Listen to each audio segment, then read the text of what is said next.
May itotodo pa ang primetime natin mga kapatid dahil bukod sa hari ng aksyon ng ating henerasyon na si Coco Martin, mapapanood nyo na rin soon ang box office queen. That is Catherine Bernardo.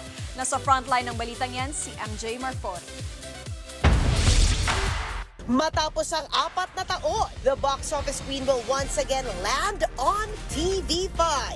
If looks could kill nga ang atake ng poster reveal at teaser na hudyat sa pagbabalik ni Catherine Bernardo sa primetime via Someone Someday na pagbibidahan nila ni James Reid at Maha Salvador.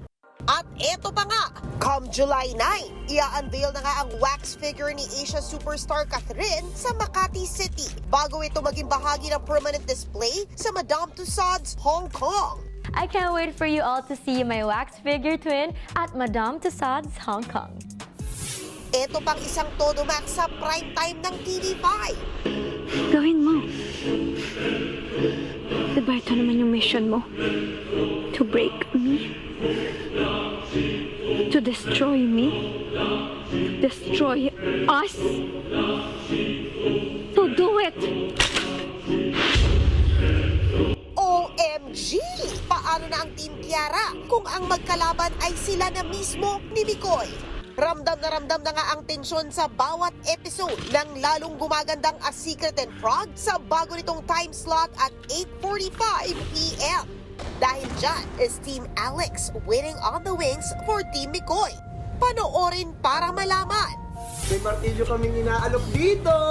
Matibay ito kahit pampukpok ng ulo nyo. Main na.